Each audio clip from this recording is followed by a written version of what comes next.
শহর থেকে গ্রাম সব জায়গায় এখন ফুটবলের আলোচনা ও বিতর্কে মুখর।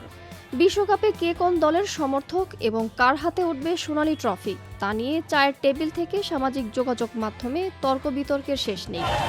এই উত্তেজনার মধ্যে রাষ্ট্রের গুরুত্বপূর্ণ ব্যক্তিরা কোন দলকে সমর্থন করেন তা জানার আগ্রহ থাকে সাধারণ মানুষের। সেই প্রেক্ষাপটে এমন এক প্রশ্নের মুখোমুখি হয়েছেন প্রধানমন্ত্রী তারেক রহমান। মঙ্গলবার ১৬ জুন দুপুরে চীন মৈত্রী সম্মেলন কেন্দ্রে সাংবাদিকদের এক মতবিনিময় সভায় প্রধানমন্ত্রী বিশ্বকাপ ফুটবলে কোন দলকে সমর্থন করেন এক সাংবাদিকের এমন প্রশ্নের জবাবে সরাসরি না জানালেও ইঙ্গিত দিয়েছেন।